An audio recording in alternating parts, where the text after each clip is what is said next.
Welcome to Braino channel. என் பேர் அரவிந்த். இன்னைக்கு ஃபெய்ன்மேன் டெக்னிக்கை வச்சு எப்படி சயின்ஸில் இருக்கிற செல் சைக்கிளை என்ன ஈஸியாக புரிஞ்சுக்கிறதுன்னு பார்க்கலாமா?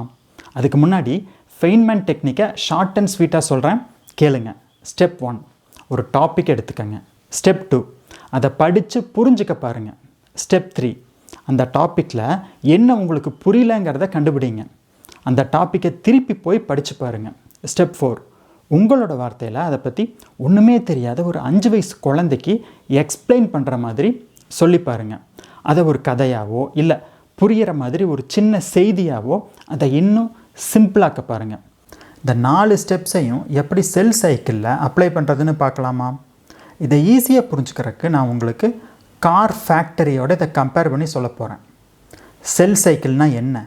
செல்கள் வளர்ந்து அதோட ஜெனட்டிக் மெட்டீரியல், அதாவது டிஎன்ஏவை ஜெராக்ஸ் காப்பி மாதிரி டூப்ளிகேட் பண்ணி 2 டாட்டர் செல்லாக பிரியறது தான் செல் சைக்கிள். இப்போது அதோட எக்ஸ்ப்ளனேஷனை சிம்பிளிஃபை பண்ணி பார்க்கலாமா? ஒரு கார் ஃபேக்ட்ரியில் கார் தயாரிக்கிறப்போ அந்த கார் பல ஸ்டெப்ஸ் தாண்டி வரணும். அதே மாதிரி நம்ம உடம்புக்குள்ள செல்கள் பல ஸ்டெப்ஸை தாண்டி தான் புது செல்லாக உருவாகுது.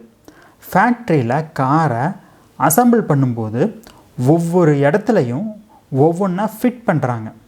அதே மாதிரி தான் செல்களுக்கும் நம்ம உடம்புலையும் ஒவ்வொரு ஸ்டேஜில் ஒவ்வொரு ஸ்டெப்பில் ஒவ்வொன்று நடக்குது. முதல்ல செல் இன்டர்ஃபேஸ்னு சொல்லப்படுற க்ரோத் ஃபேஸ்க்குள்ளே போகுது. இந்த ஃபேஸில் செல்கள் பெருசாகுது, எப்பவும் செய்கிற வேலைகளை செய்யுது. அதாவது கார் ஃபேக்ட்ரியில் ஒரு ஒர்க்கர் வேலையை ஆரம்பிக்கிறதுக்கு முன்னாடி வேலை செய்கிறதுக்கு தேவையான எல்லா பொருட்களையும் ஒன்று சேர்த்துவார். அந்த மாதிரி தான் இந்த ஃபேஸ் இருக்குது. அடுத்தது டிஎன்ஏ இன்னொரு காப்பியாக டூப்ளிகேட் ஆகுது. நாம் ஒரு டாக்குமெண்ட் எடுத்து ஜெராக்ஸ் எடுத்தால் ஒரே மாதிரி 2 டாக்குமெண்ட் நமக்கு கிடைக்குமல்ல? அதே மாதிரி 2 காப்பியாக உருவாகிறதுக்கான ப்ராசஸ் இங்கே நடக்குது. அதுக்கப்புறம் மைட்டோசிஸ்ங்கிற செல் டிவிஷனுக்கான நிலைக்கு செல் போகுது. இந்த ஸ்டேஜில் தான் ஒரே மாதிரி பிரியுது. கார் ஃபேக்ட்ரியில் ப்ளூ பிரிண்ட்டை வச்சு ஒரே மாதிரி கார் தயாரிக்கிறாங்க. அதே மாதிரி இங்கே ஒரே மாதிரி செல்கள் பிரியுது. இந்த மைட்டோசிஸில் செல்கள் நிறைய ஸ்டெப்ஸை கடந்து போகுது. அதாவது ப்ரோஃபேஸ், மெட்டஃபேஸ், அனஃபேஸ், அப்புறம் டெலஃபேஸ். இந்த ஒவ்வொரு ஸ்டெப்லையும் செல்கள் சரியாக பிரிஞ்சு செல்லுக்குள்ளே இருக்க வேண்டிய எல்லா மெட்டீரியலும் சரியான விகிதத்தில் இருக்கிறதுக்கு இந்த 4 ஸ்டெப்ஸும் தேவைப்படுது. கடைசியில் செல் டிவிஷன் கம்ப்ளீட் ஆகிறப்ப பார்த்தா புதுசாக உருவான செல் மதர் செல் மாதிரியே அச்சு அசலாக ஐடென்டிக்கலாக இருக்கும்.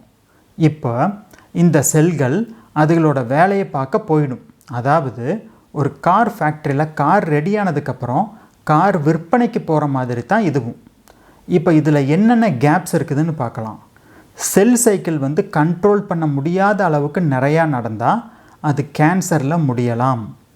சரி, இதில் வர்ற ஸ்டெப்ஸ், அதாவது ப்ரோஃபேஸ், மெட்டஃபேஸ், அனஃபேஸ், டெலஃபேஸ், இதை இன்னும் எப்படி கார் ஃபேக்ட்ரி கூட கம்பேர் பண்ணி ஈஸியாக சிம்பிளிஃபை பண்ணி பார்க்குறது? இப்போ சொல்கிறேன் கேளுங்க. ப்ரோஃபேஸ், இந்த ஸ்டேஜில் ஒர்க்கர்ஸ் கார் தயாரிக்கிறதுக்கான எல்லா பொருட்களையும் ஒன்று சேர்த்துவாங்க. வீல், என்ஜின், கியர், அப்புறம் இதுக்கு தேவையான டூல்ஸ், இதெல்லாம் ஒன்று சேர்த்துவாங்க. இதே மாதிரி தான் இந்த ப்ரோஃபேஸ் ஸ்டேஜில் செல்கள் செல் டிவிஷனுக்கு தேவையான எல்லாத்தையும் ஒன்று சேர்த்துது. இதுதான் ப்ரோஃபேஸ். அடுத்தது மெட்டஃபேஸ். எல்லா கார் பார்ட்ஸும் வந்ததுக்கப்புறம் ஒர்க்கர்ஸ் கார் அசம்பிளி லைனுக்கு போவாங்க. அங்கே எல்லா பார்ட்ஸையும் கேர்ஃபுல்லாக நடுவில் வைப்பாங்க. அதே மாதிரி மெட்டஃபேஸில் குரோமோசோம்ஸ் செல்லுக்கு நடுவில் அலைன் ஆகிடும். அடுத்தது அனஃபேஸ். அசம்பிளி லைனில் இருக்கிற பார்ட்ஸையும் ஒவ்வொரு காருக்கு சேர்கிற மாதிரி ஒரே மாதிரி தனித்தனியாக சமமாக பிரிப்பாங்க. அதே மாதிரி அனஃபேஸில் மதர் செல்லில் இருக்கிற குரோமோசோம் ஒரே மாதிரி பிரியுது. ஒவ்வொரு காருக்கும் ஒரே மாதிரி பார்ட்ஸ் கிடைக்கிற மாதிரி ஒவ்வொரு செல்லுக்கும் ஒரே மாதிரி ஒரே அளவுள்ள மெட்டீரியல்ஸ் கிடைக்குது. கடைசியாக டெலஃபேஸ். கார் ஃபேக்ட்ரியில் எல்லா பார்ட்ஸையும் வச்சு காரை உருவாக்குற மாதிரி டெலஃபேஸ் அப்போ செல்கள் தனித்தனியாக உருவாகுது. செல் மெம்பரேன் பிரியுது. ஒவ்வொரு செல்லுக்கும் சரியான அளவில் நியூக்ளியஸ் கிடைக்குது. கார்கள் தனித்தனியாக போகிற மாதிரி செல்லும் வேறு வேறையாக மாறி தனித்தனியாக போகுதுங்க. கார் ஃபேக்ட்ரி வச்சு ஈஸியாக நம்ம செல் டிவிஷனை படிச்சிட்டோம். இந்த மெத்தட் மூலமாக உங்களுக்கு செல் சைக்கிள் நல்லா புரிஞ்சிருக்குன்னு நம்புகிறேன். இதே மாதிரி வேறு ஏதாவது டாப்பிக்கில் உங்களுக்கு வேறு ஏதாவது ஹெல்ப் வேணும்னா, ஈஸியாக புரிஞ்சுக்கணும்னா கீழே கமெண்ட் பண்ணுங்கள். நான் முடிஞ்ச வரைக்கும் உங்களுக்கு ஹெல்ப் பண்ணுறேன். இதே மாதிரி நம்ம படிக்கிறதை இன்னும் சிம்பிளிஃபை பண்ணி எப்படி ஈஸியாக படிக்கிறது, நம்ம மெமரி பவரை எப்படி அதிகரிக்கிறது, உங்களுக்கு ஹெல்ப் பண்ணுறதுக்காக ultra memory live class schedule பண்ணியிருக்கிறோம்.